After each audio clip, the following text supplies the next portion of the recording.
Muy buenas noches a todos y todas. Muchas gracias por estar nuevamente en este ciclo de seminarios sobre conservación de bienes culturales en museos y otros espacios. Quisiera saber si me escuchan bien, por favor, Fran, si pudieras decirme si está todo bien.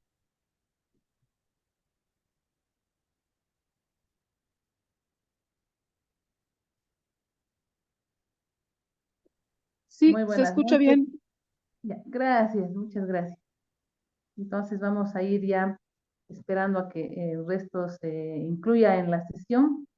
Hoy tenemos dos exposiciones sobre lo que es la conservación de esos bienes tan delicados que son los bienes arqueológicos, ¿no? Tanto en los museos como en lo que va a ser la excavación arqueológica, ¿no? Cómo se tienen que cuidar estos bienes que proceden de las excavaciones y que suelen ir a los museos o a otros depósitos. Me permito presentar primero al expositor de hoy que va a abrir la sesión esta noche. Él es Juan Samuel Oporto Pasquier. Seguramente muchos lo conocen, para los que no, pues lo presento. Él es restaurador y a la vez museólogo. Él tiene la licenciatura justamente en restauración y museología, pero no en Bolivia, sino en Quito, en Ecuador.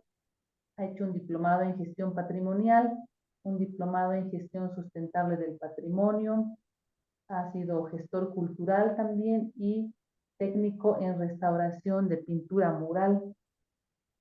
Actualmente trabaja como técnico de catalogación y registro de bienes culturales en el Ministerio de Culturas, Descolonización y Despatriarcalización, pero antes ya ha hecho varios trabajos también en cuanto a conservación, tanto en La Paz, en Sucre, en Potosí, muchos en Quito, y bueno, en varios lugares más. Por eso se lo ha invitado, justamente por toda esta trayectoria, este recorrido en lo que es la conservación de los bienes en general, ¿no? Con la especialidad que él tiene. Y ahora nos va a compartir un tema sobre lo que es la conservación de estos bienes arqueológicos que son patrimonio cultural per se, es decir, que ya no requieren una declaratoria, sino más bien tienen ya ese reconocimiento automático del Estado boliviano, ¿no? Entonces todo este patrimonio ya es considerado pues un patrimonio cultural boliviano, ¿no? Según la ley 530.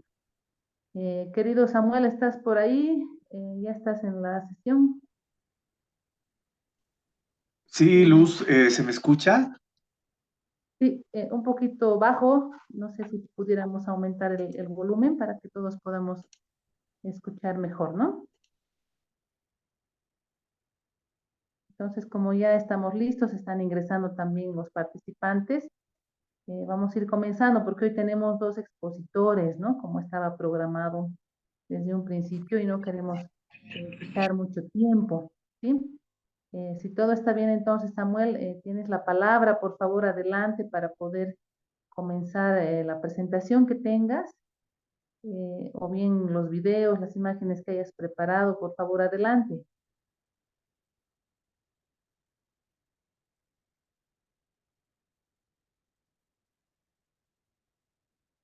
Samuel, ¿me escuchas? Si pudieras ir ya compartiendo, por favor. Ya hemos visto ya tu gran trayectoria. ¿Podrías ya compartir si es ¿Escucha, posible? Luz? Sí, ahí te escuchamos, te escuchamos. ¿Me escuchas, no, Luz? Ya, dame un minutito, por favor. Buenas noches a todos. Claro que sí. Y justamente, ¿no? Estamos en la segunda sesión de hoy.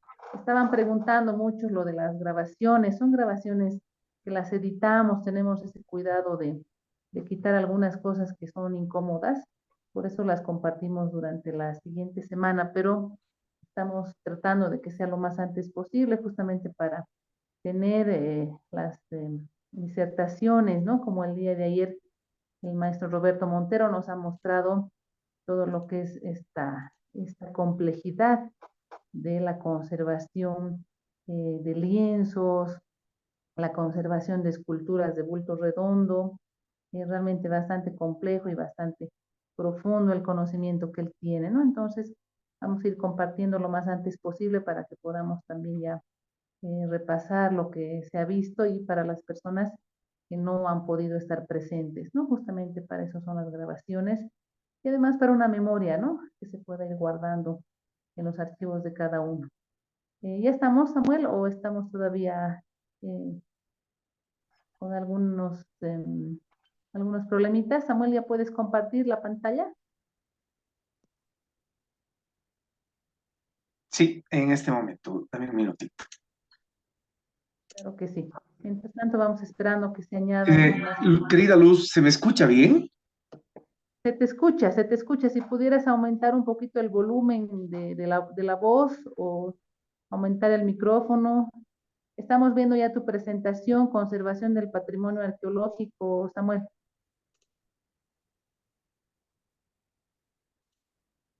Si la pudieras poner en formato presentación, eso es, ahí ya la tenemos.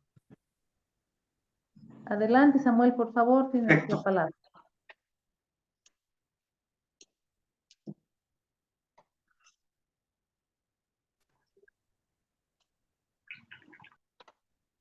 Muy bien. Muy buenas noches a todos. Continuando con este ciclo de charlas virtuales correspondiente a la conservación de bienes culturales en museos y otros espacios, hoy vamos a hablar un poco sobre la conservación del patrimonio arqueológico.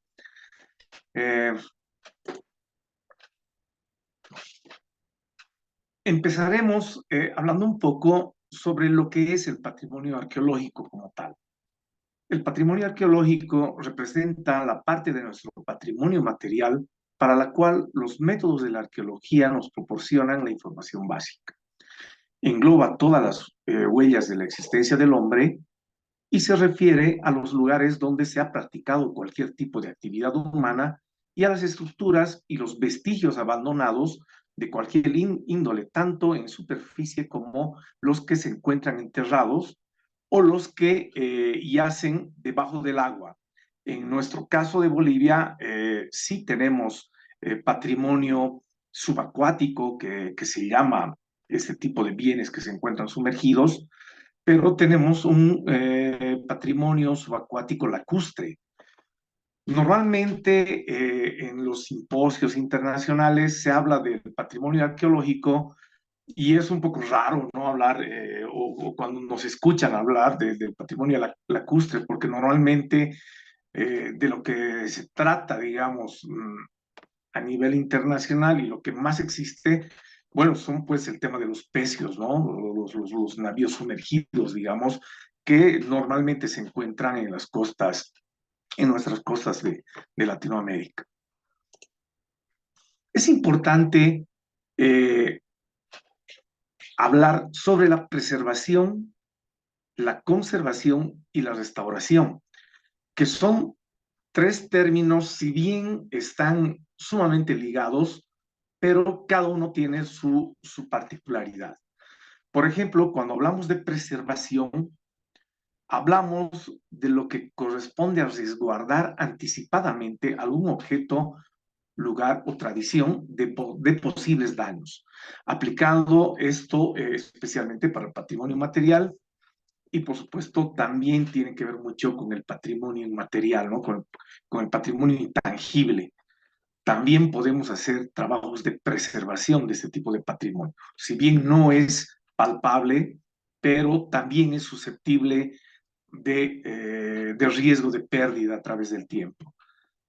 Cuando hablamos de la conservación, tenemos que entender que abarca todo tipo de acciones, técnicas, estrategias y estudios que tienden no solo a interpretar el valor de los bienes arqueológicos, sino también a mantenerlos sin deterioro el mayor tiempo posible. Cuando hablamos de restauración, podríamos decir que ya es un proceso extremo, ¿no? Estamos hablando de la intervención directa sobre la obra o los bienes materiales con la finalidad de restituir su condición original.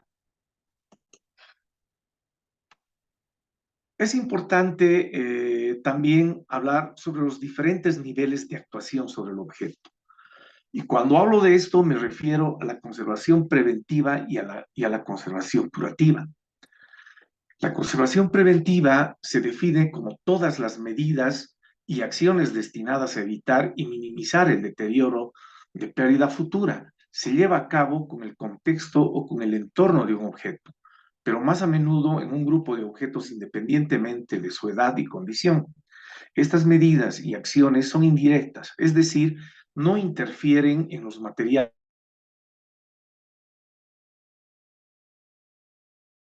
Y hablamos de la conservación curativa, esta ya es una intervención directa o activa. Son todas estas acciones aplicadas de manera directa sobre un bien o un grupo de bienes culturales que tengan como objetivo detener los procesos dañinos presentes o reforzar su estructura, ya sean efectos y deterioros estructurales. Asimismo, es importante hablar como preámbulo sobre la arqueología y la conservación. Si bien son dos disciplinas que están íntimamente relacionadas, sin embargo, cada una tiene una finalidad diferente. La arqueología se podría decir que su finalidad es traducir la cultura material a través de la interpretación de todos los vestigios o todo ese acervo arqueológico que encontramos en las excavaciones, ¿no? Todo este material que se recupera es susceptible de interpretación desde la mirada desde la arqueología. En cambio, la finalidad de la conservación es asegurar la permanencia de esta cultura material y permitir de esta manera que sea leída y que el documento histórico permanezca y pueda ser interpretado a través del tiempo. A los conservadores, en realidad, más que entender y interpretar los vestigios arqueológicos, desde nuestra mirada como profesionales conservadores, nos interesa su permanencia en el tiempo.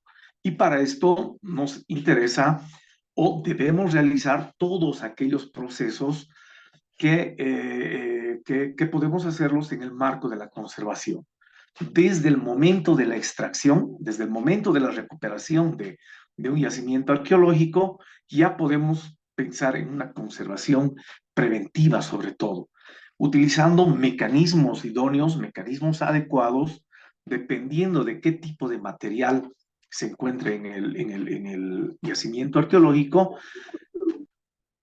ofreceremos alternativas idóneas para su recuperación y para garantizar su buen estado hasta llegar a su proceso de conservación en el laboratorio.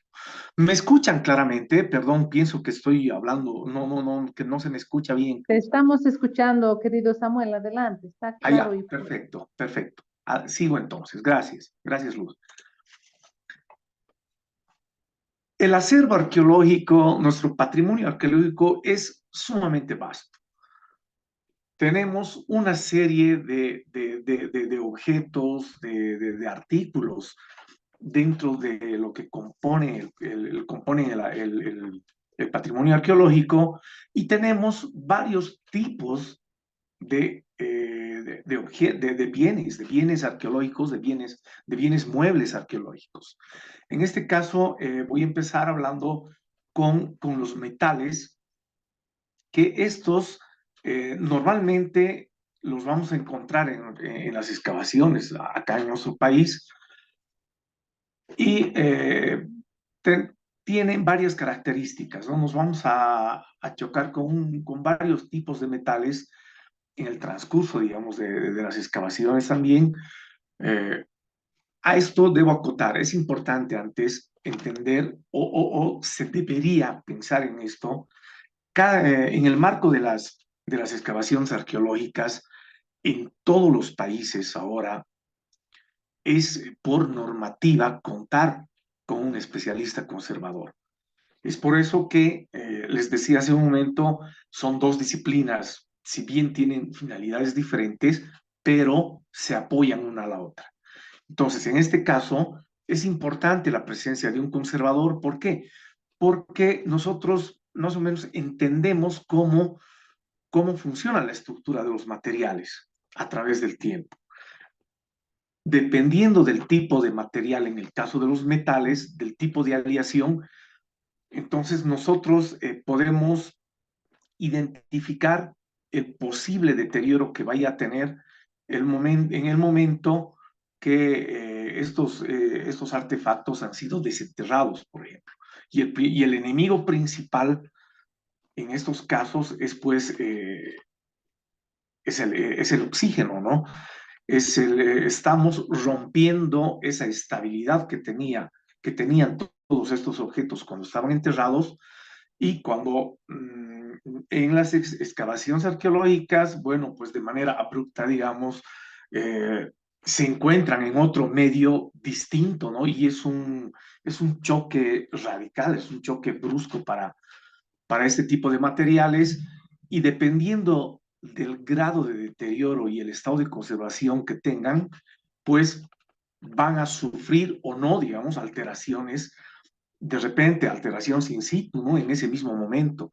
Entonces es importante valorar en ese momento, en el momento de la excavación, y pensar en alternativas de recuperación, de protección, de mecanismos de conservación preventiva para que estos puedan ser trasladados de manera adecuada en este caso a los laboratorios, donde sufrirán un proceso más acertado, un poco más adecuado para realizar las limpiezas respectivas, los tratamientos que se tengan que hacer en el marco de la conservación, ¿no? Tratamientos de consolidación de repente, eliminación de concreciones, eliminación de óxido. Bueno, hay una serie de patologías con las que nos vamos a encontrar en todo este acervo de patrimonio metálico arqueológico, diremos, que, bueno, son varios los procesos y seguramente se van identificando y se van solucionando a través de ciertos procesos en el marco de una intervención adecuada. También vamos a hablar de otro tipo de material, que es el material, que son los líticos, que es el material pétreo, que también que tenemos abundancia, sobre todo en abundancia en nuestro medio, ¿no? En el país. Tenemos una serie de patrimonio lítico en museos. Eh, Estimado Virgilio, estás con tu micrófono. Ya se va a Decía, silenciar. decía que nos vamos a chocar con una serie de artefactos, de estructuras líticas, que también son susceptibles, por supuesto, de intervenciones en el marco de la conservación preventiva, sobre todo. Por ejemplo, acá en las imágenes podemos ver, bueno, una experiencia que tuve en Santiago de Huata. Se intervinieron las estelas, ¿no? Unas 6 o 7 estelas, me parece que son, que estaban en la plaza de Santiago de Huata. Estas estelas son de la cultura chiripa, que estaban ya con un grado de deterioro bastante avanzado. Habían sufrido una serie de, bueno, uno de los factores importantes para el deterioro de este tipo de patrimonio, por supuesto, es pues el intemperismo, ¿no? Las, las acciones nocivas de los climas extremos que van cambiando bruscamente de acuerdo a las estaciones. Y bueno, entonces hay una serie de contracciones, dilataciones, una serie de elementos ajenos, digamos, al material pétreo, que son agentes de deterioro y que van a ocasionar realmente transformaciones físicas, químicas, entre otras. Otro agente de deterioro bastante serio, podríamos decir, es pues la acción humana, ¿no? Los agentes antrópicos. En el caso específico de estas estelas, por ejemplo, además de los grafitis que podemos ver en la imagen inferior derecha, que había sufrido una de las estelas, también son parte de una ritualidad que anualmente lo realizan las comunidades aledañas a Santiago de Huata. En medio de toda esta ritualidad, entonces, las protagonistas también eran pues las estelas y las autoridades comunitarias en medio de los ritos y de sus tradiciones les ponían una serie de elementos orgánicos, ¿no? He encontrado cuando estaba haciendo las limpiezas, por ejemplo, en algunas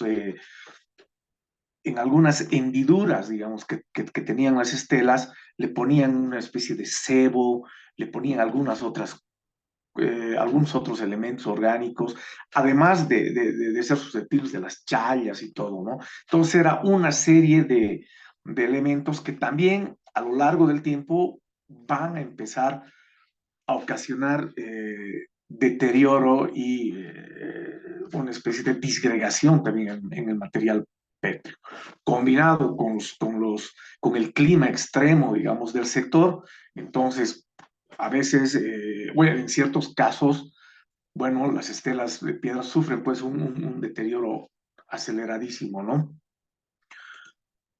También es importante a la hora de realizar intervenciones en el marco de la conservación. Cuando hablo en el marco de la conservación, por favor, entiéndase que estoy hablando de la conservación preventiva, conservación curativa y la restauración como tal. Acá tenemos un ejemplo de un conjunto de líticos que correspondían al sector de Chayapata, que está cerca de Escoma, que se les ha hecho una intervención no tan intrusiva, digamos, ¿no?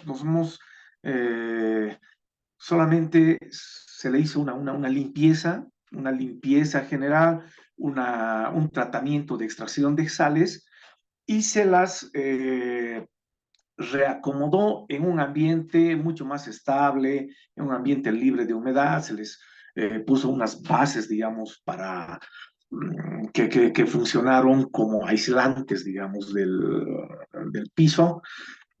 Y todo este conjunto de estelas mm, estaba en el marco de un proyecto de un museo comunitario del pueblo que no sé si realmente se logró hacer esto. También dentro de las estructuras pétreas tenemos, por supuesto, las estructuras arqueológicas, ¿no? Que no necesariamente las vamos a encontrar en un museo, pero son pues una especie de museos naturales, así las veo yo.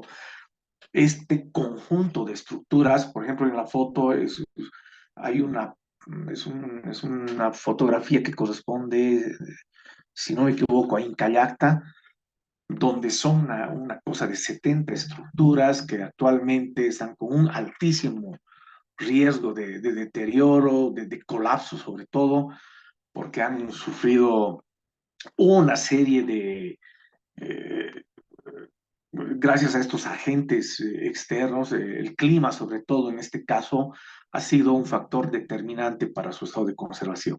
Entonces, tenemos patologías serias en el sitio, hay muchas, como decía, muchas estructuras que están con un altísimo grado de deterioro y de colapso sobre todo.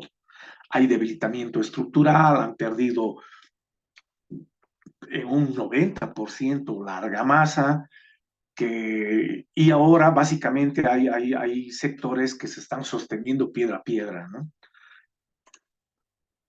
Asimismo, cuando hablamos de todo el acervo patrimonial arqueológico, no podemos poner a un lado, por ejemplo, los textiles, ¿no? Que normalmente los vamos a encontrar en, en restos momificados de manera aislada también o formando parte de conjuntos en torno a los enterramientos, ¿no? Pero el textil es un material orgánico súper delicado, entonces es susceptible de alto grado de deterioro. Uno de los, bueno, la humedad es un factor determinante, pero principalmente son los factores entomológicos, ¿no? O sea, los insectos, hay una serie de microorganismos que si no ponemos a buen recaudo y no pensamos en mecanismos de conservación preventiva, entonces son materiales con una posibilidad de deteriorarse y de perderse muy grande. Es importante en los procesos de intervención en el marco de la conservación eh, eh, preventiva, realizar trabajos de limpieza, consolidación, flexibilización y sobre todo acciones de fumigado para detener estos procesos nocivos que sufren los textiles. Posteriormente ya se pensará en una restauración un poco más profunda, ¿no? Como reposición de sectores que se han perdido, por supuesto, sin incurrir en falsos históricos, ¿no?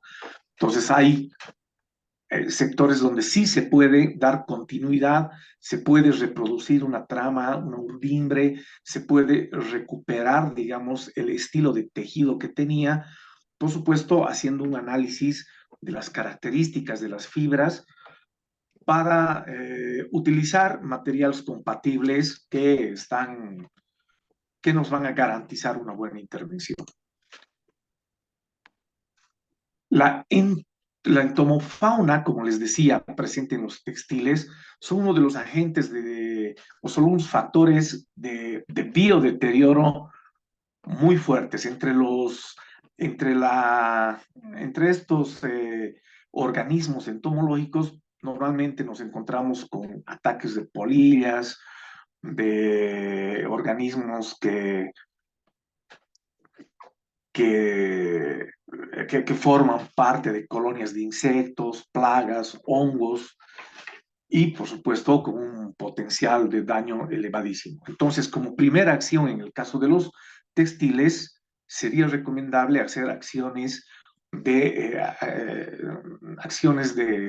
control insecticida.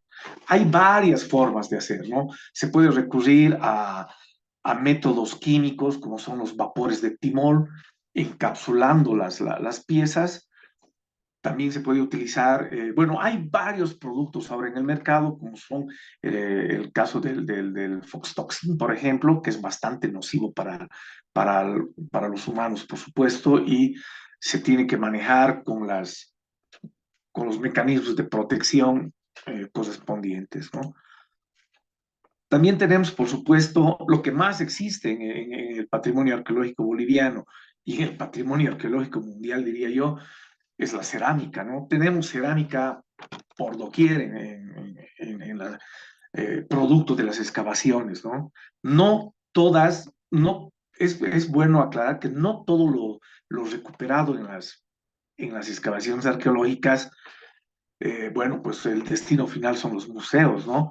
Normalmente el destino final son los depósitos de todo tipo, ya sea en la universidad, en el Estado. Eh,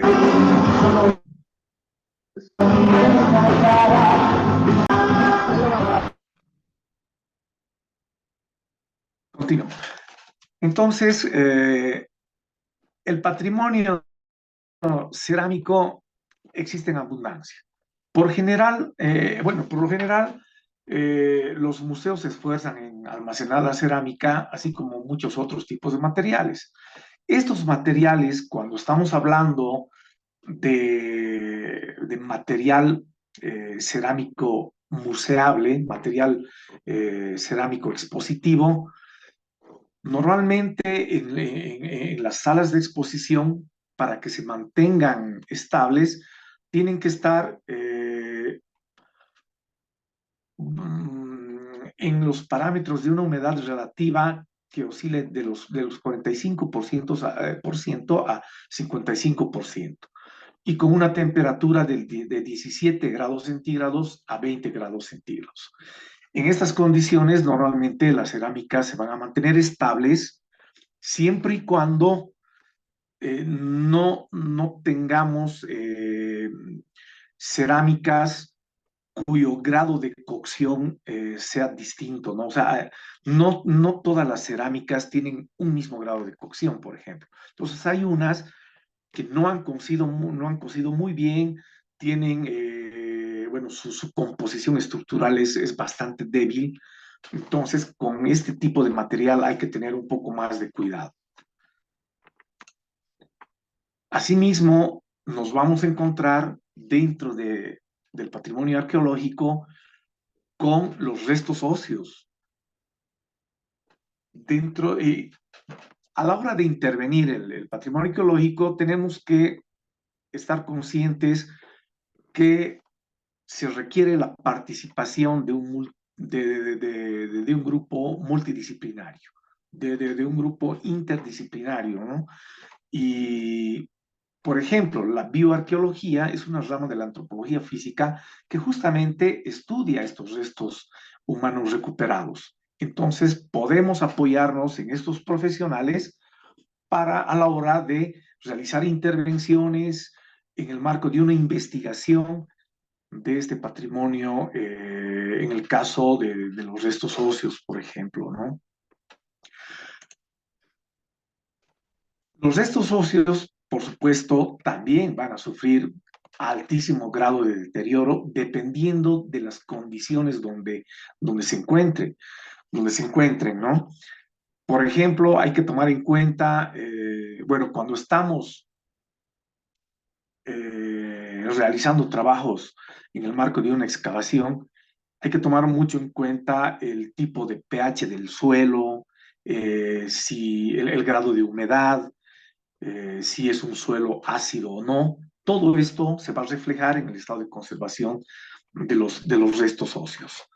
Entonces, hay que tener en cuenta todo esto para ver de qué manera vamos a actuar para poder preservarlos de buena manera, ¿no? De repente hay restos óseos que tienen un altísimo grado de degradación, están súper mineralizados, entonces hay que pensar en hacer consolidación in situ en el mismo momento de recuperación, ¿no? Bueno, en las fotografías tuve una experiencia de hacer un registro de unos huesos, bueno, de un conjunto de restos óseos que me parece que sí, son republicanos. Esto estaba en la catacumba de la iglesia, mm, de la Catedral de Cochabamba. Entonces, acá se hizo un reembolsado. Nosotros pensábamos que cada bolsa tenía un resto completo, pero no. Estos ya habían sido intervenidos arbitrariamente en algún momento del tiempo, pusieron en una bolsa 2 o 3 cuerpos, entonces hay, hay osamentas que no corresponden, digamos, a un solo individuo, entonces hay bastante trabajo que hacer acá, por supuesto con la ayuda de un forense, ¿no? De un especialista, de un físico forense. Y pensar en una museografía de las catacumbas, ¿no? Entonces, un proyecto que está en curso, que está latente y bueno, vamos a ver cómo prospera esto. Asimismo, es importante realizar un registro. Dentro de la conservación preventiva, sobre todo, es importante el registro, el inventario y la catalogación de nuestro acervo patrimonial. En el caso de los cráneos, cabezas, momias, fardos, se deben realizar registros fotográficos tomando en cuenta diferentes vistas. Una vista anterior, posterior, lateral derecha, lateral izquierda, superior e inferior. Si hay que tomar en cuenta si existen lugares donde se vayan a identificar patologías eh, como fracturas, eh, eh, cambios de color, presencia de microorganismos, presencia de sales, porque también los ósteos pueden sufrir ataque de sales insolubles, sales solubles, dependiendo del entorno y dependiendo del contacto que tengan con el medio en el que se van a encontrar. Este es uno de los del patrimonio arqueológico súper interesante, del que también gozamos en nuestro país. Tenemos bastante patrimonio orgánico, tenemos bastante patrimonio momificado en realidad, ¿no? Entonces son los procesos de alteración que estos materiales están relacionados tanto en su composición química y características físicas con el medio en el que han permanecido depositados. Esto explica por qué estos restos humanos los vamos a encontrar en estas condiciones de momificación, ¿no? Es una momificación natural que depende mucho del medio en el que se encuentren. Entonces, hay momias que se van a conservar y van a tener esta condición por el grado, por el alto grado de resecamiento que puedan tener, como es el caso de los desiertos, ¿no? Donde no hay humedad. O también en medios donde las temperaturas sean demasiado bajas, en el caso de lugares donde existen nevados, digamos, que también van a tener esta condición de momificación natural, ¿no? Entonces son situaciones extremas las que nos van a llevar a esta condición. Por supuesto, son dignas de conservación preventiva también, como en el caso de los textiles. Estos restos orgánicos, por ejemplo, también pueden ser, o no es que pueden, con seguridad van a ser atacados por microorganismos, van a ser atacados por el tema de la humedad, van a ser susceptibles de degradación por la luz que vayamos, por la intensidad de grados de rayos lumínicos que vayamos a utilizar. Entonces es importante tener un control sobre los lúmenes o los luxes que vayamos a utilizar en el momento de realizar las exposiciones de todo este tipo de patrimonio. Como les decía, depende mucho del entorno en el que se vayan a encontrar para que pase esto, ¿no? Por ejemplo, habían unas momias de Yuyayí, como parece las de Argentina, que se han encontrado en condiciones extremas, ¿no? De frío.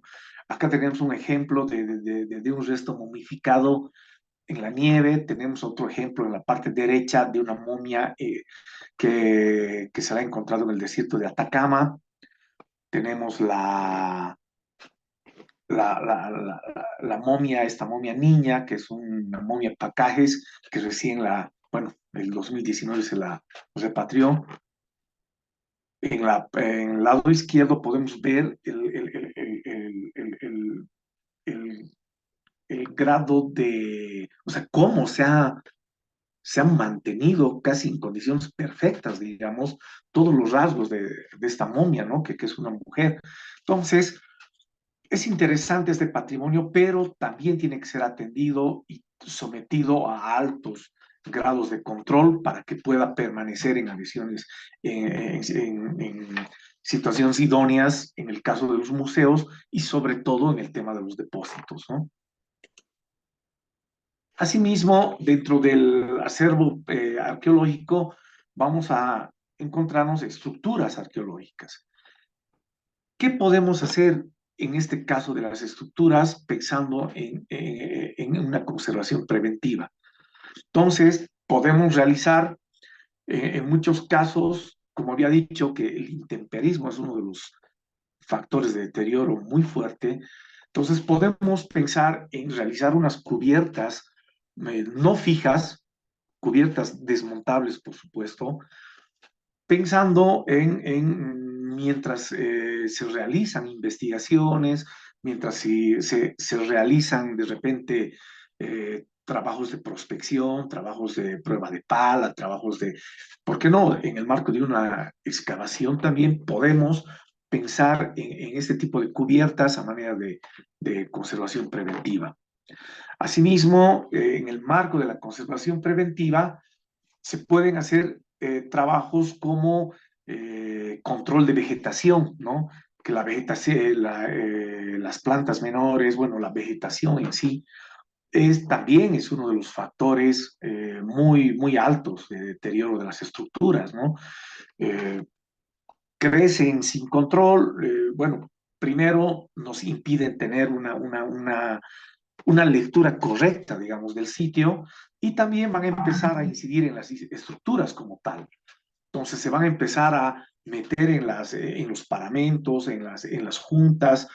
Entonces va a ser en un futuro un mecanismo de deterioro bastante grande. Es importante cuando hablamos de los depósitos en los museos, no solamente pensar en las piezas arqueológicas que están en exposición. Es importante tener un plan de manejo adecuado, una política de control, de mecanismo de control de todo este acervo que se encuentra en depósitos. Entonces, hay maneras de almacenar correctamente, tenemos que tener muy en cuenta estos dispositivos que nos ayudan, digamos, a tener un control adecuado, como son los deshumidificadores, eh, tenemos los termohigrómetros, tenemos los luxómetros y una serie de materiales o de herramientas que nos van a permitir llevar de manera idónea una conservación preventiva en los museos. La iluminación también es un tema fundamental. La iluminación de los fondos expuestos o almacenados en un museo puede ser natural o artificial, una combinación de ambas, pero en cualquiera de estos casos tenemos que adoptar una serie de medidas para controlar la cantidad de flujo lumínico que incide sobre las piezas fotosensibles y evitar así daños a corto o largo plazo.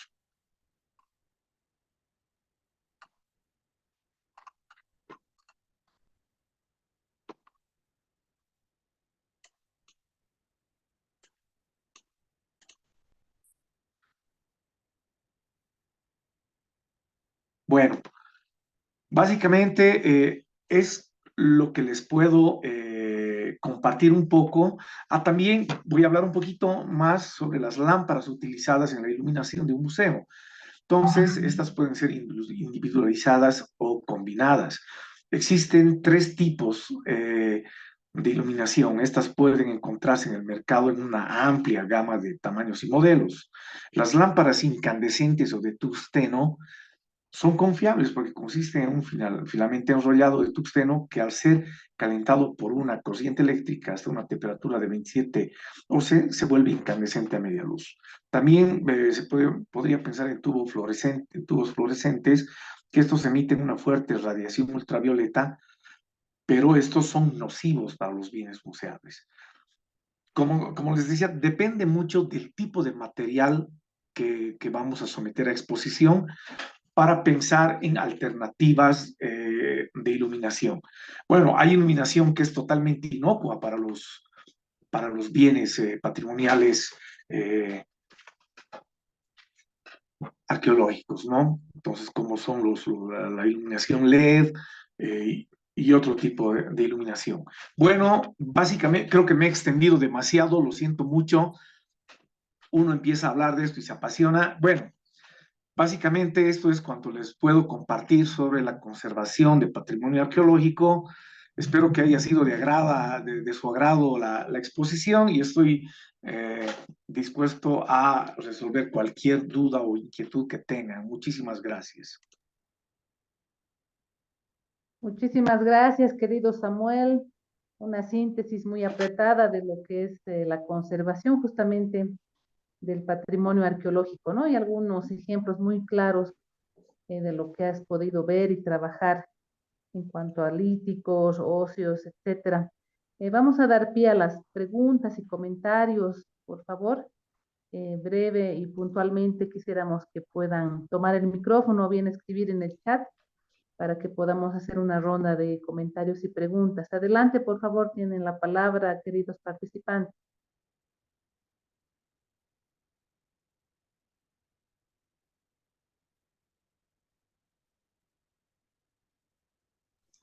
Buenas noches, querida Luz. Acá nuestro expositor Samuel. Mi nombre es Jacel García, desde Cochabamba. Y bueno, agradecer, ¿no? al expositor por todo este conocimiento que nos ha podido plasmar en sus diapositivas. Y como decía él, prácticamente pienso que se podría tomar cada día, ¿no? Viendo el tipo de objeto arqueológico que se pueda llegar a conservar.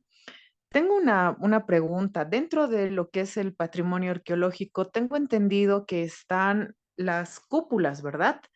O el arte rupestre. Quería saber qué medidas de conservación se utiliza para este tipo de patrimonio, por favor. Claro que sí. Buenas noches. Bueno, dentro de lo que corresponde al patrimonio arqueológico, se toma en cuenta la pintura rupestre, pero eso más corresponde a lo que vendría a ser la paleontología. Sin embargo, sí, o sea, yo considero que está dentro del patrimonio arqueológico y también es susceptible de conservación. Hay mucho, bueno, y al igual que las estructuras arqueológicas, todos estos sitios de pintura rupestre son susceptibles de deterioro porque están expuestos a la intemperie, ¿no? A todas estas acciones nocivas del, de los climas extremos, de la lluvia, del viento, de la acción humana también, ¿no? Entonces, es importante, sobre todo en el marco de la conservación de este tipo de patrimonio, primero, yo pienso que está la concientización a las comunidades de repente que están cerca o a los municipios que son custodios. Y se puede hacer conservación, en el marco de la conservación preventiva, se pueden pensar en encerramientos, se puede pensar en, como había dicho, sobre todo en talleres bueno, en socialización, ¿no? Hay que hacer un trabajo bastante fuerte sobre divulgación, sobre todo, de la importancia de la conservación.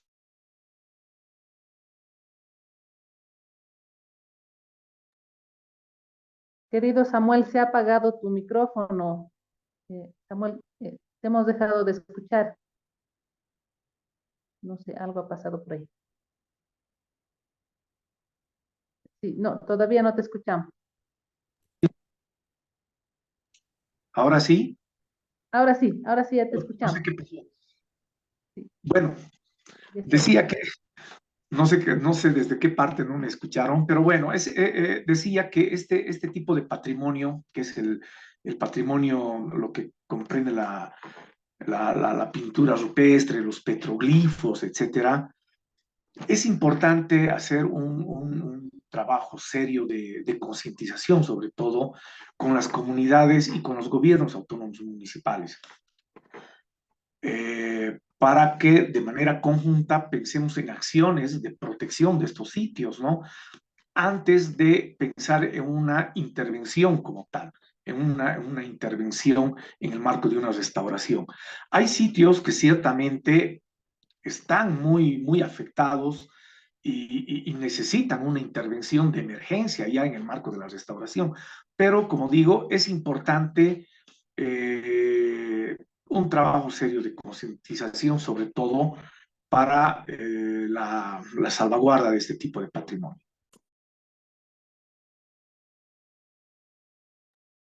Muchas gracias, Samuel. La otra persona que está con la mano levantada es Patricia Álvarez. Adelante, Patricia. Muchas gracias. Buenas noches a todas y todos. Qué gusto, Samuel, escucharte después de tanto tiempo. Yo tengo una pregunta, tal vez un poquito muy a detalle. Cuando conservamos el patrimonio eh, arqueológico de cerámica en las bodegas, yo quería saber si hay diferencia o cuáles son las diferencias, los cuidados que hay que tener entre la cerámica que tiene pintura post-cocción y la cerámica que no tiene pintura o que tiene pintura precocción. No sé si tú tienes ese dato. Sí, muy bien, claro. Primero, gracias por tu pregunta, querida Patricia. Patricia, qué gusto escucharte de tanto tiempo. Sí, es un tema que hay que valorar mucho, ¿no? Exactamente. En el tema del patrimonio cerámico, nos vamos a topar con decoración, con decoración precocción y postcocción. ¿En qué momento podemos, estos pigmentos van a ser susceptibles de posible degradación? Especialmente, querida Patti, en los procesos de desalación, ¿no? Cuando nosotros queremos hacer la extracción de sales. Entonces, normalmente hay piezas que se realiza todo este proceso de extracción de sales por inmersión.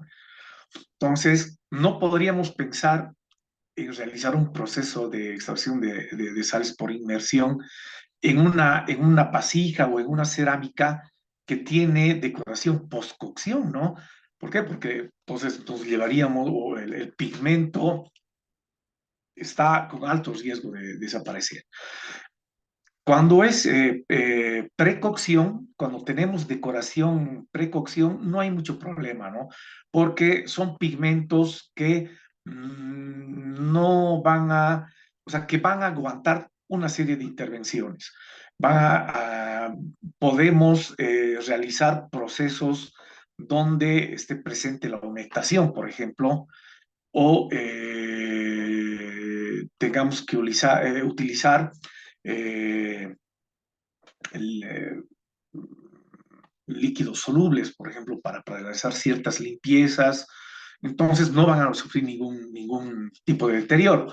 Sin embargo, las que tienen decoración post-cocción, hay que tener muchísimo cuidado a la hora de intervenirlas y realizar ciertos tratamientos. Como les decía, el caso de extracción de sales, bueno, tendrá que ser de manera mecánica de repente o pensar en otra alternativa, ¿no? Entonces es importante y buena esa tu pregunta, ¿no? Porque a veces no consideramos esto y pensamos que, o tratamos de generalizar, ¿no? La cerámica, todo, la que tiene decoración, bueno, va a ser susceptible del mismo tratamiento de repente, y no es así, ¿no? Entonces vemos que hay que buscar otras alternativas dependiendo de las características que tenga cada cerámica.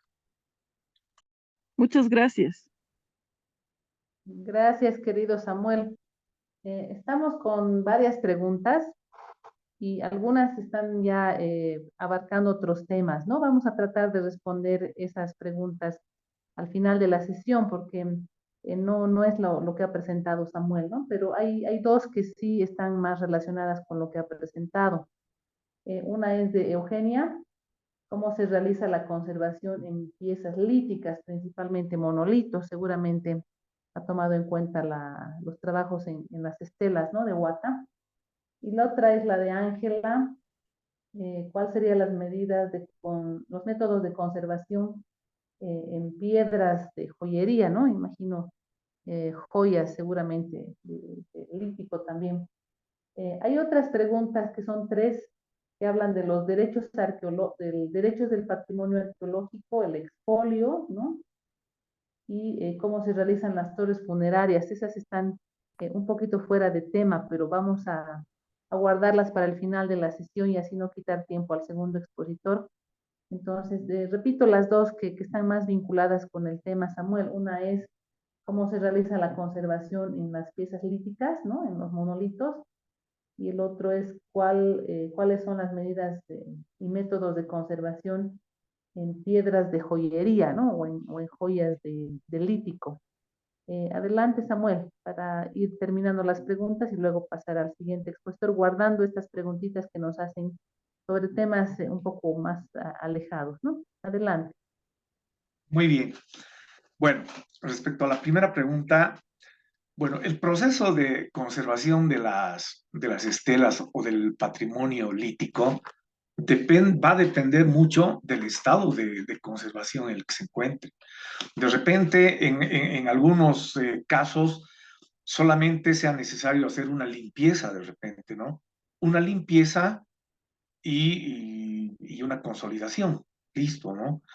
Ahora, en otros casos, de repente ya tengan un grado de deterioro bastante avanzado, donde ya sufran desplacados, donde exista un daño estructural sobre todo. Entonces, en estos casos, habrá que pensar en hacer limpiezas, en hacer una consolidación estructural sobre todo, hacer un tratamiento en el que sometamos a productos donde, donde no permitan ya el ingreso del agua, por ejemplo, ¿no? Hay una serie de patologías en el tema de los líticos que nos van a dar eh, unas pautas para hacer ciertos tipos de intervenciones. Cuando tenemos líticos que han sufrido, por ejemplo, fracturas, fisuras, a causa por ejemplo, de los climas extremos, por ejemplo, las heladas, es un tema muy serio en los líticos, ¿no? Normalmente, muchas piezas líticas se encuentran con fisuras o se encuentran con rajaduras, digamos, por las que ingresa el agua. Y cuando existen cambios bruscos de temperatura, como es un tema un tiempo frío, unas heladas, por ejemplo, el agua que ha ingresado al interior de las estructuras pétreas se va a congelar, entonces, lógicamente, va a duplicar o triplicar su tamaño. Esto hace que empuje y ocasione desplacados, que ocasionen fisuras, que ocasionen serios problemas estructurales a la piedra. Entonces, en estos casos hay que hacer trabajos de consolidación, ¿no? De consolidación estructural de piedra. Ya después se pensará, digamos, en mecanismos de protección, digamos, de la piedra como tal, en el caso de que estén expuestas a la intemperie. Depende mucho del grado de patologías que tenga la piedra para pensar en intervenciones adecuadas. Respecto a la segunda pregunta, en el tema de, me decían, donde existe piedras en joyería, bueno, nos vamos a topar generalmente con este tipo de patrimonio en, en enterramientos funerarios, ¿no? Van a ser parte de los ajuares, por ejemplo, toda esta joyería, digamos, donde seguramente va a haber metales, va a haber incrustaciones de piedra. Entonces, como decía hace un momento, tenemos que primero hacer un diagnóstico del estado de conservación, identificar el grado, el tipo de deterioro que tenga para pensar en una intervención acertada, ¿no? De repente, unas necesitarán simplemente limpieza, otras necesitarán un trabajo de consolidación, otras necesitarán una intervención de reposición de algún tipo de material o un elemento que se haya perdido. Entonces es importante valorar el estado de conservación que tenga todo este material arqueológico. Muchísimas gracias, querido Samuel. Esperamos haber absuelto estas dudas, estas inquietudes. Como les decía, estamos dejando tres preguntitas pendientes para el final, porque no se vinculan tanto a la exposición que tú has podido dar. Sí, entonces te agradecemos sobremanera esta presentación que has tenido, muy sintética, muy práctica, y seguro vamos a tener otras ocasiones para resolver otras cuestiones que están apareciendo, ¿no? Como esto del expolio del patrimonio arqueológico. Evidentemente estamos sufriendo mucho eh, la sustracción, el robo, el mercado negro que está ahí esperando pues estos materiales, ¿no? Para su comercialización ilícita. Simplemente la recomendación es que no vendan piezas arqueológicas. Eso se ve mucho, incluso en el Facebook se ve cómo ofrecen, ¿no? Este, estas piezas muy sueltamente, ¿no? Las ofrecen por Facebook y hay gente que las compra, ¿no? Encima. Entonces eso está penado por ley, ¿no? Sí, adelante. Exactamente, exactamente, querida Luz. Y es un tema muy, muy delicado que lo estamos viviendo actualmente, ¿no? Ahora, el tráfico ilícito de bienes patrimoniales se ha expandido tanto. Yo creo que después del tráfico de droga, de trata de blancas y demás, está el tráfico de patrimonio cultural. Entonces es un tema que como Estado, que como organizaciones independientes involucradas en el tema de la salvaguardia y conservación del patrimonio, tenemos que ser o realizar un trabajo compartido de concientización, sobre todo de este tema tan álgido que estamos viviendo, que es el, el tema del contrabando, ¿no? Del patrimonio, del patrimonio cultural. Querida Luz, muchísimas gracias por todo, muchas gracias a todos los participantes por su paciencia y bueno, estaremos en otra oportunidad ya hablando de otros temas con el mayor agrado, por supuesto. Muchísimas gracias, Luz, gracias a todos. Buenas noches. Muchas gracias, Samuel. Que tengas una buena noche y vamos a seguir con nuestro siguiente expositor que está invitado para esta noche. No sé si está en sala. Él es Dieter Javier Fernández, justamente es arqueólogo de profesión. Él nos va a poder seguramente absolver también otras dudas. Ha hecho estudios como especialista en paleontología, conservación preventiva de libros, documentos, obras gráficas y obras de arte, y actualmente está cursando conservación y restauración de bienes arqueológicos en Euroinnova. Entonces, damos la bienvenida a Dieter Javier Fernández. Está en sala, ¿verdad, querido Javier? ¿Estás en sala? Sí, muy buenas noches. Sí, bueno, muchas gracias por la presentación y atención. Entonces, bueno, vamos con el tema, ¿no? Por favor, puedes compartir pantalla. Tienes la palabra, por favor, querido Javier.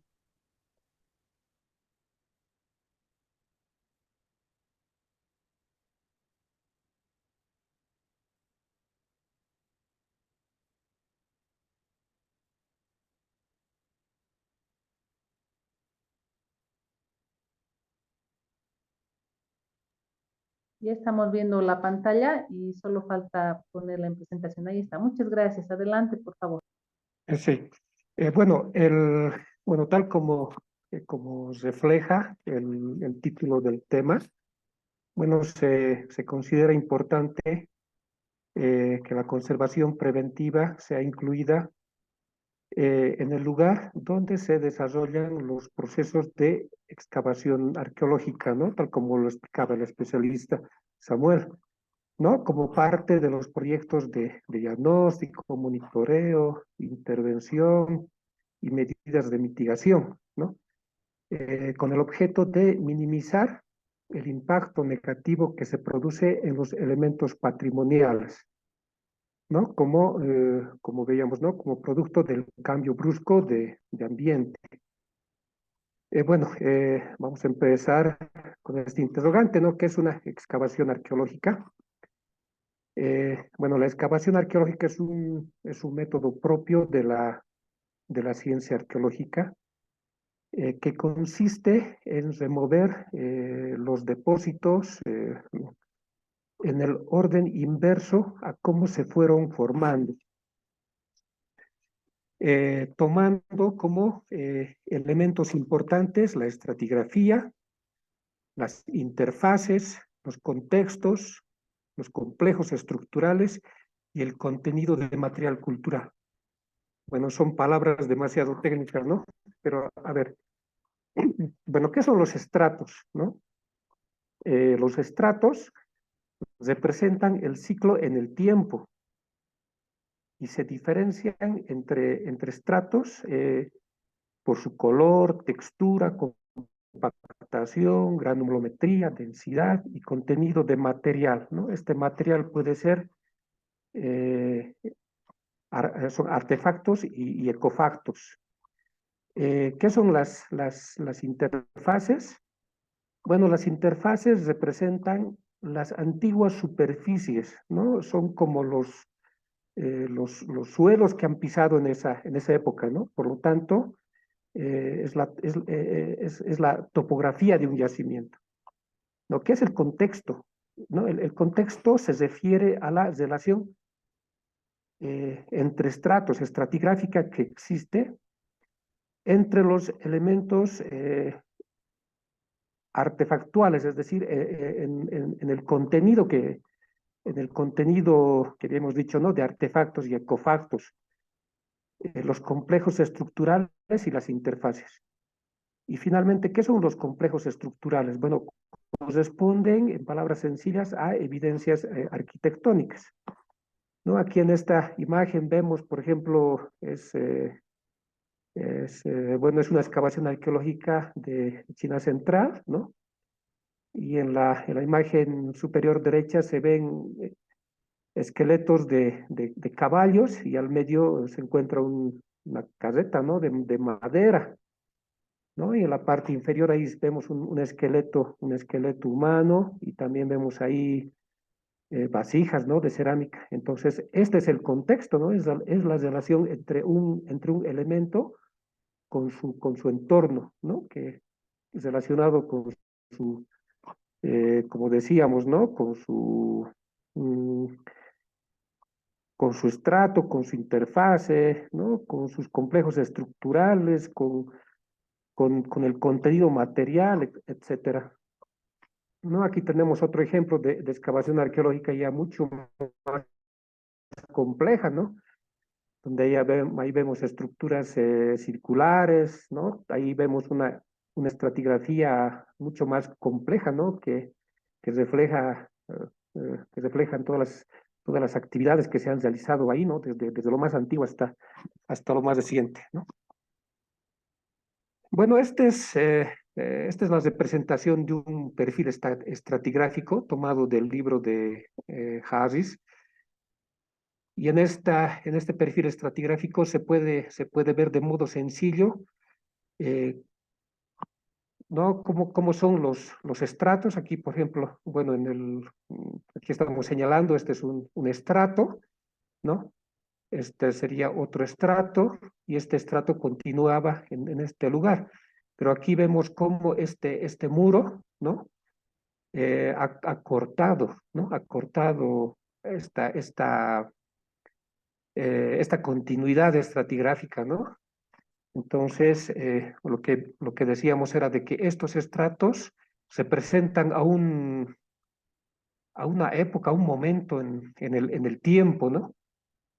Y estas líneas son las interfaces, ¿no? Las interfaces que son como los suelos que decíamos, ¿no? Que pisamos actualmente, por ejemplo.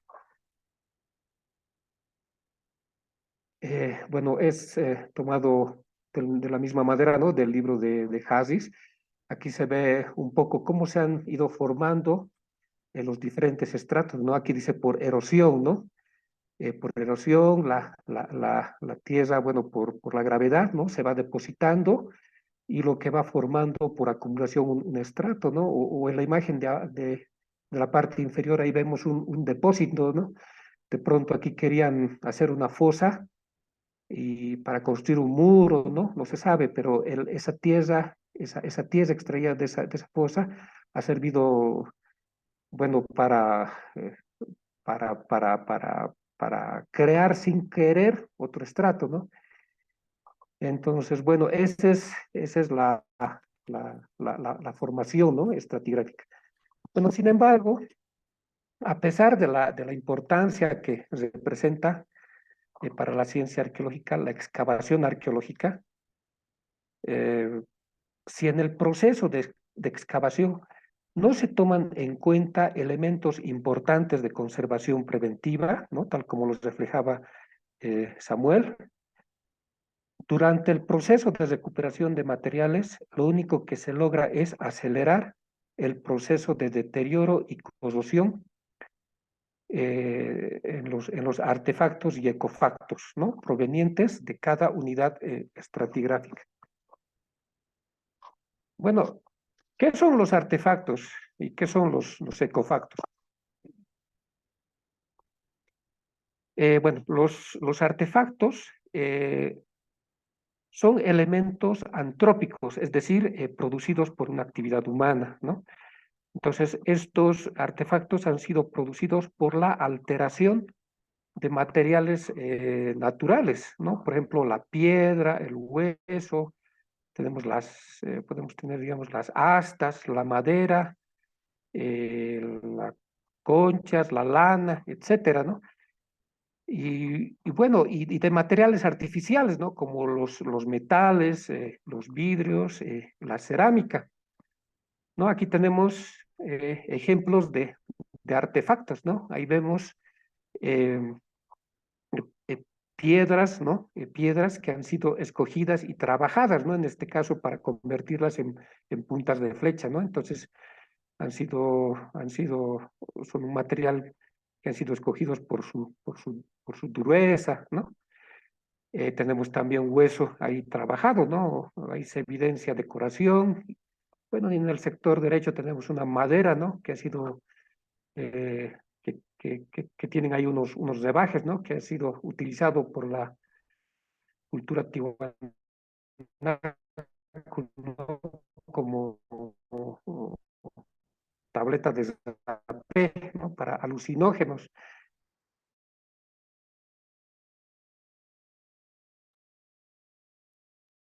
Javier, te hemos dejado de escuchar. No sé si me puedes escuchar. Sí, se escucha. Se escucha. ¿Se escucha? ¿Perdón? Un momentito hemos dejado de escuchar. Adelante, por favor. Ya, gracias. Bueno, ¿qué son los ecofactos? ¿No? Al contrario de los artefactos, los ecofactos son materiales que se encuentran en la naturaleza, pero que el ser humano los utiliza sin modificarlos, ¿no? Entonces aquí en la imagen tenemos, por ejemplo, piedras que no han sido trabajadas, ¿no? Que han sido recolectadas, pero que el ser humano en este caso lo ha utilizado para construir un muro, ¿no?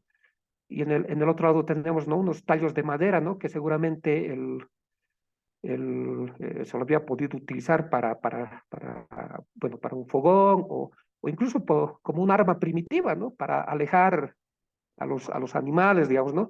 Entonces, esa es la diferencia, ¿no? Entre los artefactos y los ecofactos, ¿no? Aquí tenemos también semillas, ¿no? Semillas de plantas. Entonces, estas semillas, sin que se les efectúe ningún tipo de modificación, han sido utilizadas como collares, ¿no? Al lado izquierdo tenemos dientes de felino, ¿no? Y en la imagen derecha tenemos semillas de plantas, ¿no?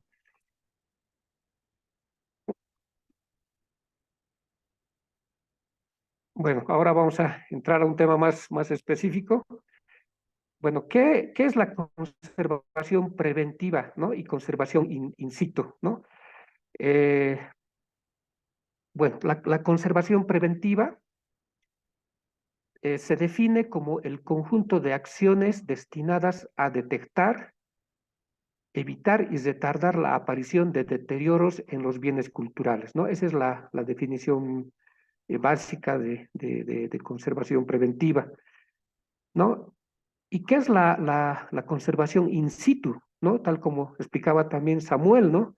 Es necesario que los conservadores se integren, ¿no? A los proyectos arqueológicos, ¿no? Entonces, la conservación in situ tiene como objetivo el control de los mecanismos de alteración que puedan desencadenarse en los materiales ante un cambio brusco de medio, ¿no? Ahí está la luz, temperatura, humedad y aire, ¿no?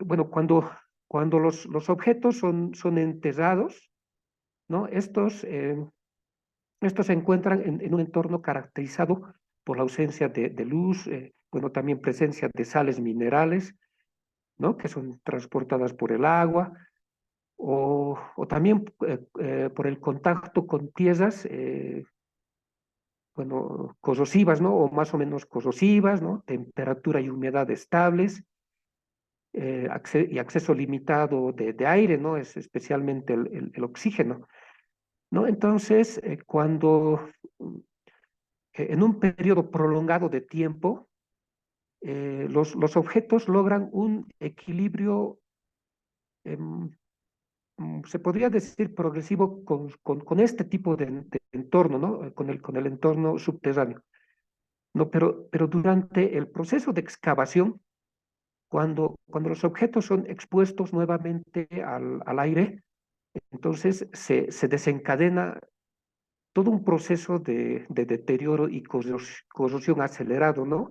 En el caso principalmente de los materiales orgánicos y metales, ¿no? Ahí veíamos el ejemplo del cobre, ¿no? De la anterior presentación, ¿no? Y bueno, y un proceso de deterioro y corrosión mucho más lento en relación a la cerámica y la piedra, ¿no? Porque son materiales mucho más resistentes.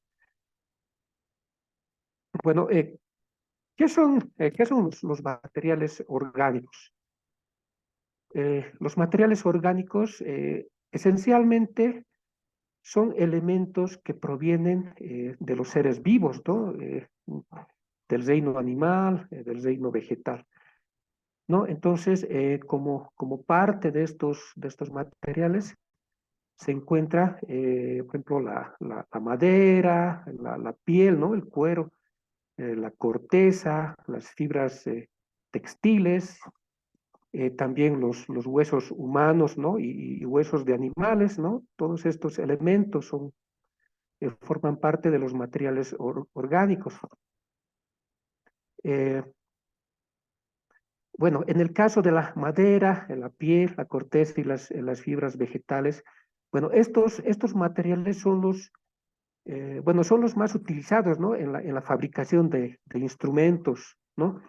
Y para la construcción, ¿no? Bueno, existe un sinnúmero de evidencias arqueológicas, ¿no? A nivel mundial que lo demuestran, ¿no? Sin embargo, solo se conservan en condiciones de gran aridez, ¿no? O humedad, ¿no? Estamos hablando de la madera, de la piel, de la corteza y de las fibras vegetales, ¿no?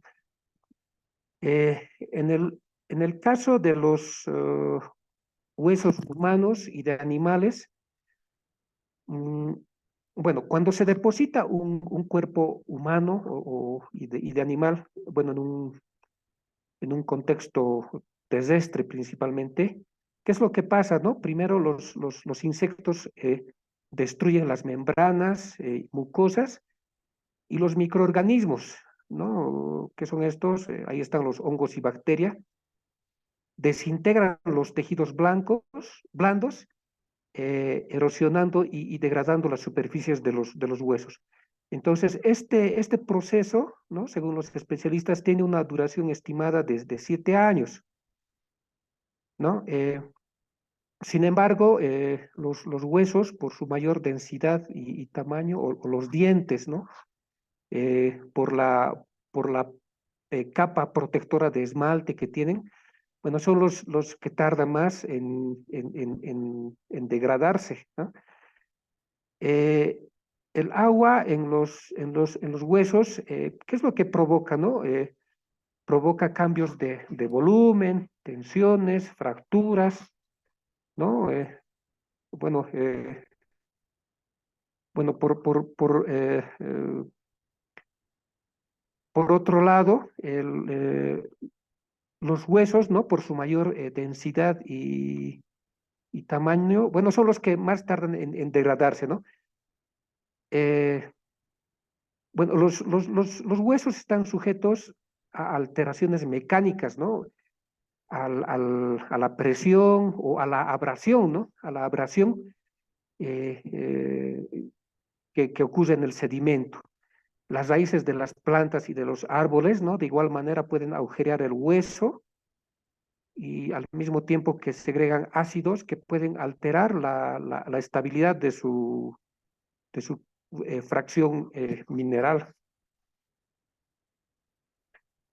Bueno, sucede a veces que los huesos se encuentran en tan mal estado de conservación que no pueden extraerse del suelo sin riesgo a deteriorarlos, ¿no?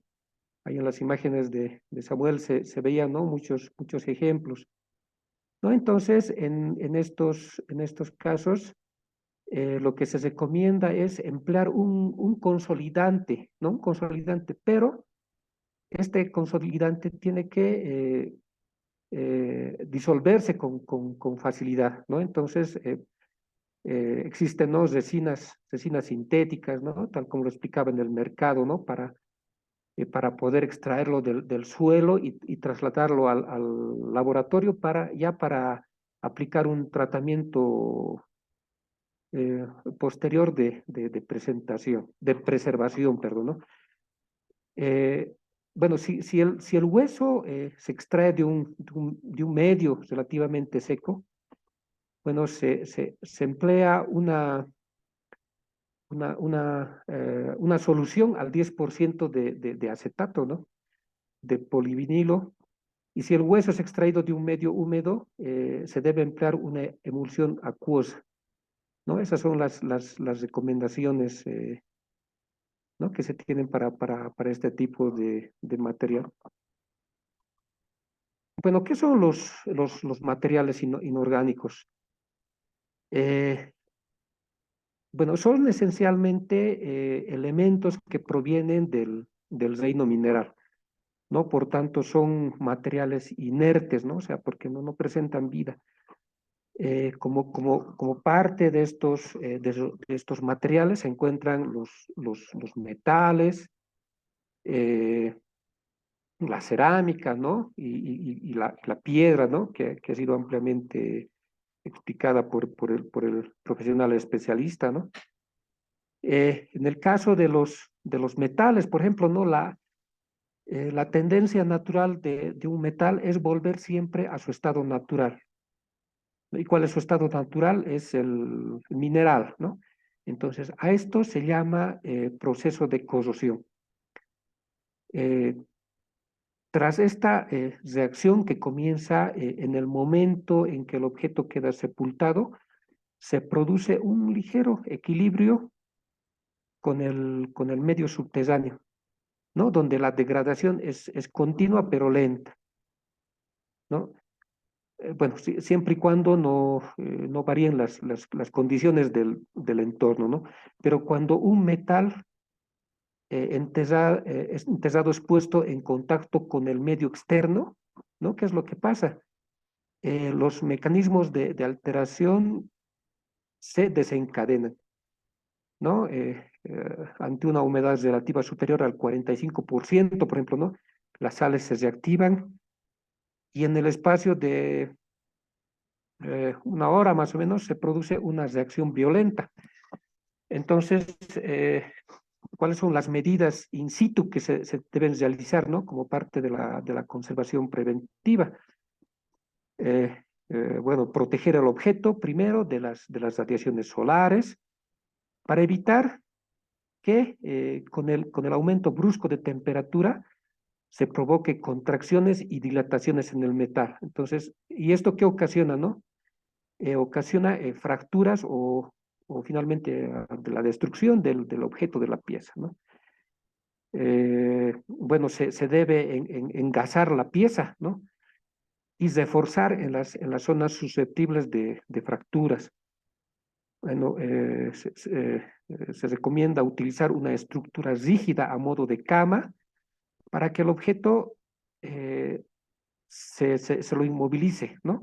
Y se traslade de inmediato al laboratorio, ¿no? Donde ya se va a practicar ya otro tipo de tratamiento, ¿no? Ya más especializado. Para las piezas frágiles, ¿no? Es recomendable la extracción en bloque, ¿no? Siempre que la tierra esté bien adherida, ¿no? Entonces a este bloque se le debe ajustar una estructura rígida eh, para, para, para evitar las vibraciones durante su transporte.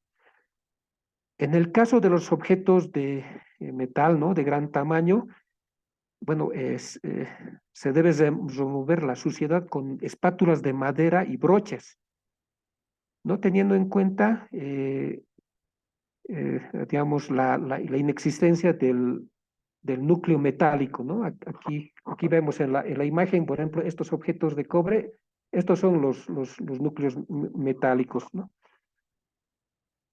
Eh, bueno, por su parte, los objetos de hierro húmedo, ¿no? Deben secarse antes de su embalaje, ¿no?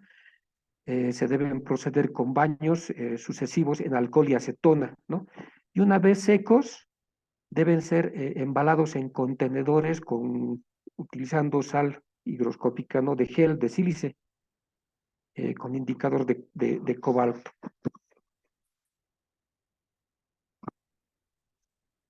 Y bueno, esencialmente lo que se utiliza, digamos, para el transporte son, bueno, las bolsas Ziploc, ¿no? Si tal vez me puede corregir Samuel, ¿no? Más adelante. Y bueno, cuando el metal está seco, bueno, se introduce de igual manera en estas bolsas, ¿no? Ziploc, que son las más recomendables, pero quitando el oxígeno de su interior, ¿no? ¿Para qué? Para que la corrosión quede inactiva por la inexistencia de oxígeno y humedad, ¿no? Entonces, este es el objetivo de esta técnica, ¿no? Bueno, la cerámica, ¿no? Es otro material ya inorgánico. Eh, bueno, la cerámica es un material poroso, ¿no? Eh, que ofrece gran resistencia a factores de degradación, ¿no? ¿Cuáles son los factores de degradación? Es la ausencia de luz y cambios de humedad relativa, ¿no? Sin embargo, el pH del terreno, ¿no? Que puede ser ácido o alcalino, ¿no? O las sales solubles o el agua líquida, bueno, son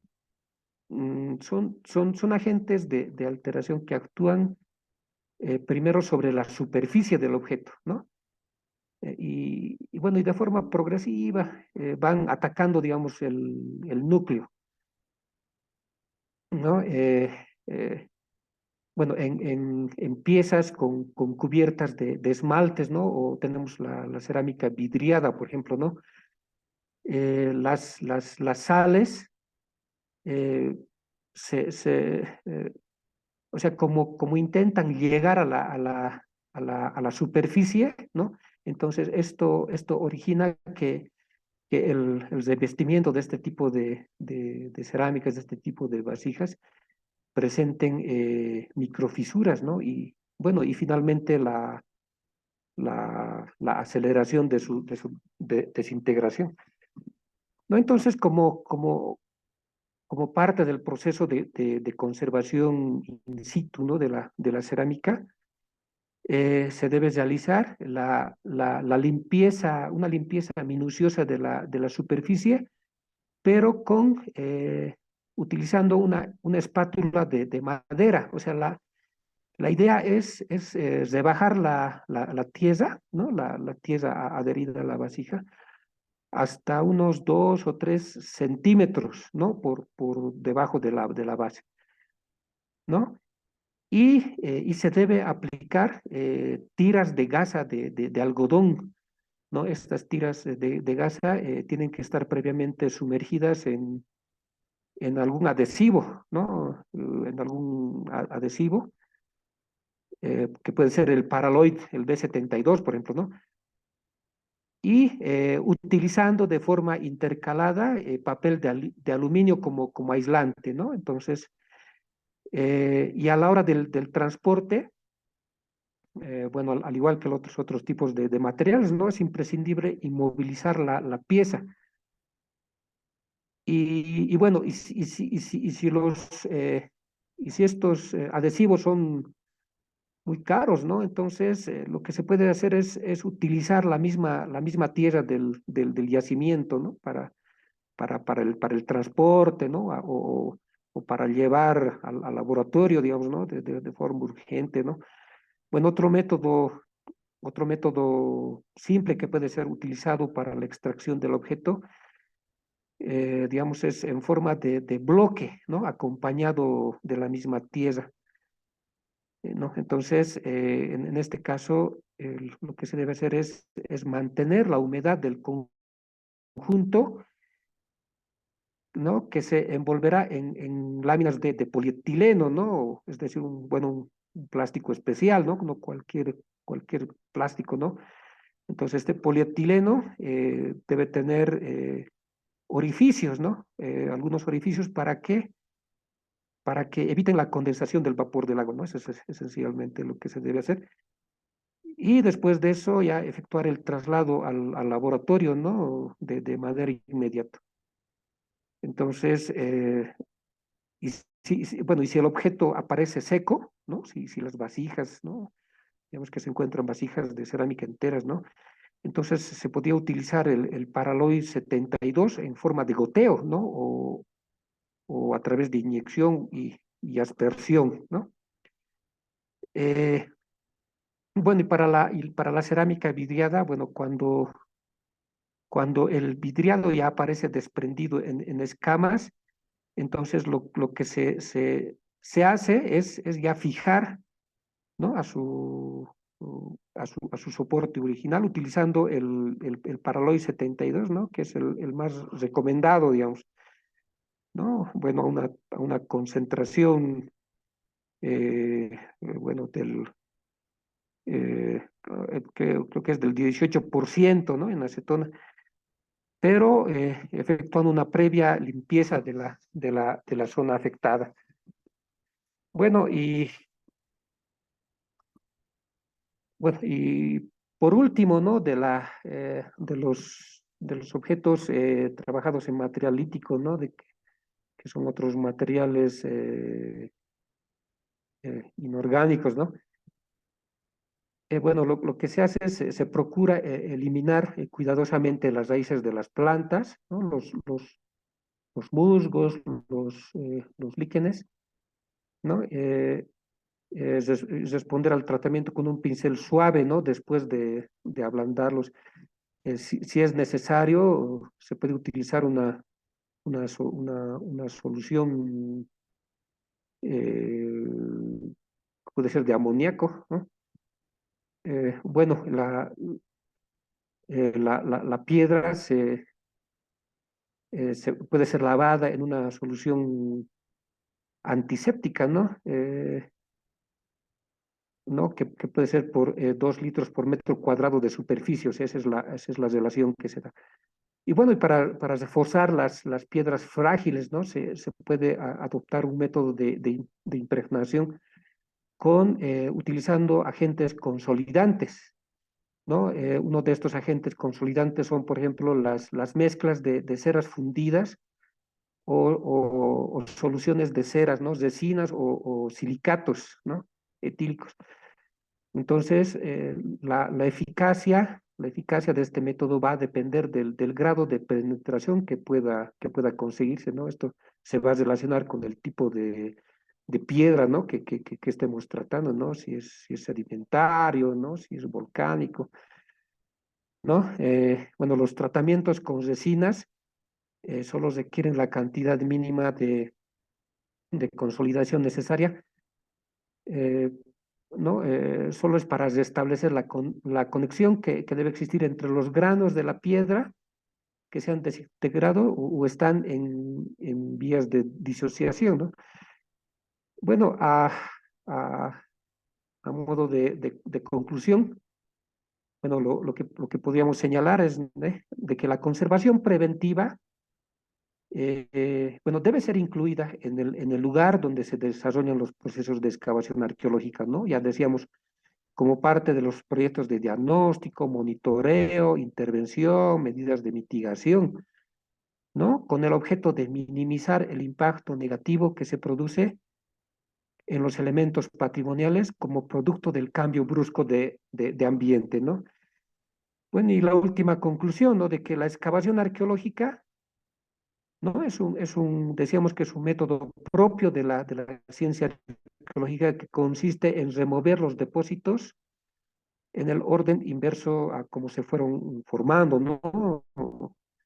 Tomando como elementos importantes la estratigrafía, ¿no? Las interfaces, los contextos, los complejos estructurales y el contenido de material cultural, ¿no? Ahí veíamos los artefactos y los ecofactos, ¿no? Pero sin embargo, a pesar de la importancia que representa para esta ciencia, ¿no? Para la ciencia arqueológica, la excavación arqueológica, si en el proceso de excavación no se toman en cuenta elementos importantes de conservación preventiva durante el proceso de recuperación de materiales, entonces lo único que se logra es acelerar el proceso de deterioro y corrosión en los artefactos y ecofactos, ¿no? Provenientes de cada unidad estratigráfica. ¿No? Muchas gracias. Muchísimas gracias, querido Javier. Hemos escuchado ya una versión mucho más técnica y específica, ¿no? De lo que es este arte de la conservación, esta ciencia de la conservación. Vamos a dar lugar a las preguntas, a los comentarios de los participantes para que puedan resolver algunas inquietudes. Por favor, pueden escribir en el chat o bien tomar el micrófono directamente. Adelante, por favor, con sus consultas, preguntas, inquietudes.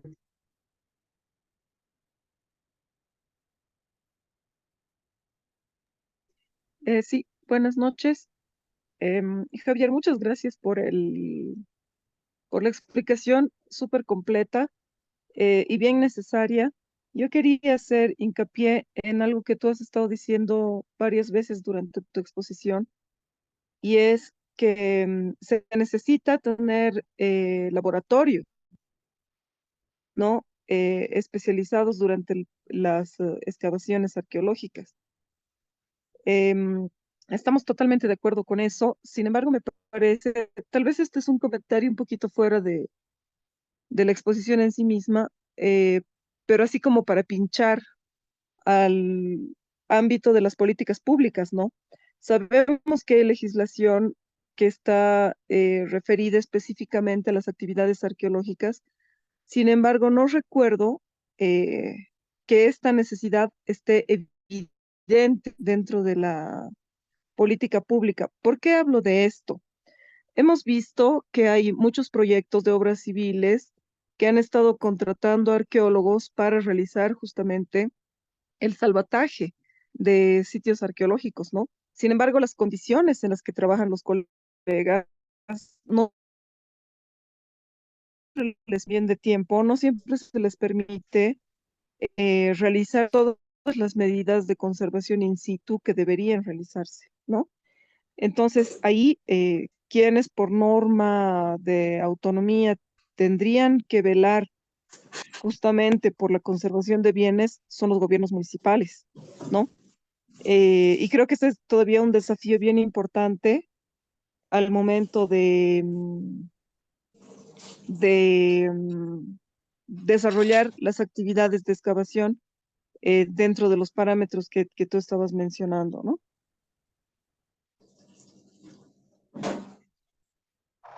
Gracias, Eh, Patricia. Tal vez algún comentario, Javier, sobre el tema. sí, bueno, muchas gracias, ¿no? Qué gusto, Patricia. Bueno, esa es la idea de la conservación preventiva, ¿no? Bueno, como tú misma señalas, digamos, los que generalmente hacen estos trabajos son los arqueólogos, ¿no?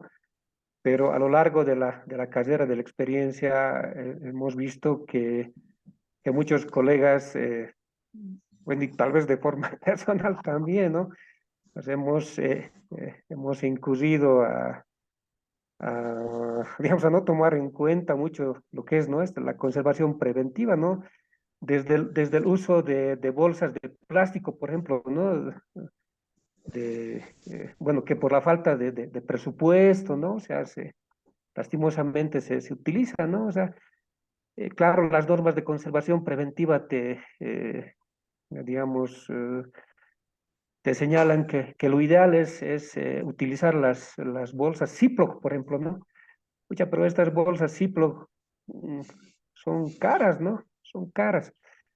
Pero bueno, o sea, la idea de la conservación preventiva es también, digamos, ingeniárselas para que con el menor, con lo mínimo de presupuesto, digamos, ¿no? Evitemos ese choque traumático Microondas, ¿no? Eso cocina. que Ah, perdón, bueno, ese choque traumático, ¿no? Que presentan los elementos, ¿no? Los artefactos, los ecofactos, cuando pasan de un ambiente subterráneo a otro, ¿no? De superficie, ¿no? Entonces, pero la idea siempre es que dependiendo del tipo de material, bueno, se vea cómo se puede controlar, ¿no? El tema de luz, el tema de humedad, el tema de temperatura, ¿no? Evitando, ¿qué es eh, la luz directa, ¿no? Del sol, ¿no? Especialmente ahí, como veíamos, ¿no? Los materiales como el cobre, ¿no? Y bueno, y bueno, tal vez como recomendación, ¿no? Que los hermanos colegas también tomen este tipo de cursos, ¿no? De conservación preventiva, ¿no? Para utilizarlos de forma práctica, digamos, en el campo. Sí, muchas gracias, Javier. Estamos con dos inquietudes más en el chat. Sigrid nos pregunta si se hace conservación de momias, que también habló el anterior expositor, pero esa es la duda. Y si se tiene indicios de pintura en la piel en algún estudio de las momias. No sé si tienes el dato, pero adelante antes de entrar a otra pregunta y con eso iríamos, creo, concluyendo. Ya no hay más en el chat. Bueno, tal vez Adelante. perdón, tal vez en la primera pregunta me podría colaborar este Samuel, ¿no? Que él es el especialista ya en conservación curativa, ¿no? Bueno, en este momento estoy haciendo mis primeras armas, digamos, en conservación curativa, pero considero que no son suficientes todavía, ¿no? Pero aquí contamos con un especialista como es Samuel, entonces le cedería la palabra, por favor. Sí, muchas gracias, pero vamos a ver la otra pregunta de Hortensia. Bueno, has mostrado algunas imágenes del MUNARC, seguramente por eso pregunta Hortensia si este museo MUNARC brinda asesoramiento técnico a los custodios de restos óseos. Bueno, el procedimiento ya creo que es algo más interno, pero hay esa consulta, ¿no? Si este museo ofrece ese asesoramiento técnico a los custodios de los restos óseos, seguramente en el tema de la conservación justamente, ¿no? Adelante, Javier. Bueno, yo creo que sí, ¿no? Bueno, en este momento, bueno, bueno, como Ministerio de Culturas, ¿no? Bueno, ahorita cuenta con el personal, ¿no? Ahí tenemos a Samuel, ¿no? Tenemos también a Luis, ¿no? Que es antropólogo físico, ¿no? Entonces, bueno, y mi persona bueno, como menciono, estoy haciendo todavía mis primeras armas, pero bueno, tenemos toda la predisposición, ¿no? Para efectuar el asesoramiento técnico que sea necesario, ¿no? Así es, muchas gracias, Javier. Sí, justamente también, ¿no? En el marco de las autonomías, los gobiernos departamentales y municipales tienen que responder con estas demandas, ¿no? Que surgen como la que nos decía Patti con los laboratorios, nos dice Sigrid con la conservación de momias y Hortensia con el asesoramiento técnico, ¿no? Si bien hay una responsabilidad en el nivel central, también en los gobiernos departamentales, ¿no? Y Hortensia está, bueno, en Potosí, donde están también varios profesionales, ¿no? Igualmente acá en La Paz. Muchísimas gracias. Entonces, si no hay más consultas, no tenemos nada más en el chat. Creo que nadie está levantando la mano tampoco, ¿no? ¿O hay alguien más? Tal vez una última pregunta antes de cerrar la sesión. Adelante, por favor.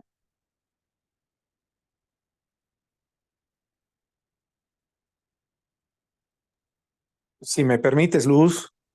Ah, claro, adelante, por favor. Sí, yo quisiera responderle a la inquietud de la persona que preguntó sobre si se pueden conservar las momias. Por supuesto que sí, ¿no? No nos olvidemos que las momias son un patrimonio arqueológico orgánico, ¿no? Son restos orgánicos que también nos van a contar eh, hechos del pasado, ¿no? Entonces sí son susceptibles de conservación. Recuerden que les había comentado que se hacían tratamientos, digamos, para salvaguardar justamente este patrimonio. No nos olvidemos que las momias principalmente son afectadas por microorganismos. Entonces se van a realizar trabajos para controlar esta afectación de bacterias, de microorganismos, y se pueden realizar tratamientos de anoxia, ¿no? Ahora, últimamente se está utilizando mucho esto, ¿no? Que son acciones para suprimir el oxígeno y todo lo que está dentro de la cápsula, pues muere, ¿no? Entonces es una forma de realizar una conservación preventiva, sobre todo de estas momias. Cuando nos preguntan si hay algún vestigio, digamos, de pintura corporal, entiendo que está refiriéndose si no hemos evidenciado tatuajes antiguos. Y por supuesto que sí, hay culturas que sí se tatuaban, ¿no? Y por ejemplo, en el marco de la investigación arqueológica, el marco de la investigación, de una investigación para conocer un poco más de las culturas pasadas, este tipo de pinturas, por ejemplo, es un indicador de cómo y en qué tipo de entorno también se desenvolvían, ¿no? Entonces, estas pinturas, ¿no? O esos tatuajes antiguos nos van a arrojar una serie de información valiosa en el marco de la investigación arqueológica.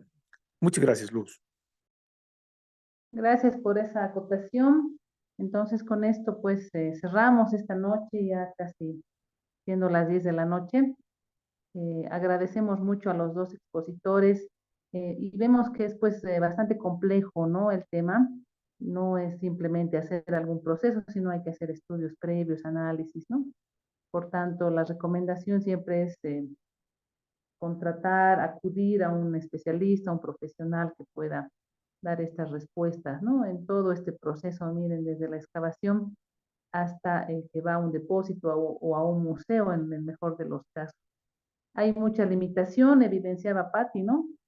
Limitación en la norma, limitación en la infraestructura, bueno, en protocolos incluso, ¿no? Pero bueno, esperemos que poco a poco vayamos llenando estas limitaciones, aportando también nosotros mismos desde donde estamos, ¿no? Para poder hacer las solicitudes, redactar las normas, todo lo que esté en nuestras manos, ¿no? En principio estamos tratando de socializar, compartir el conocimiento, pero vemos que todavía nos falta mucho, es muy amplio, ¿no? Entonces agradecemos a todos, a todas esta paciencia que han tenido. Rogamos que mañana podamos estar nuevamente puntuales, como han visto. Empezamos a las 8 en punto para que todos podamos tener el tiempo para exponer y también para preguntar, ¿no? Y generar un diálogo en estas sesiones. Muchísimas gracias. Mañana los esperamos nuevamente a las 8 de la noche. Seguimos mañana con arqueología. Vamos a ver ahora lo que son sitios arqueológicos con Paola Carballo, ¿no? Hasta mañana, que tengan muy buenas noches. Muchas gracias a los expositores y también a ustedes que han estado compartiendo este seminario de hoy. Que tengan un buen descanso, una buena noche. Muchas gracias, hasta luego. Muchas gracias. Muchas Gracias, gracias, buenas Luz. noches. Hasta luego. Hasta A luego. todos.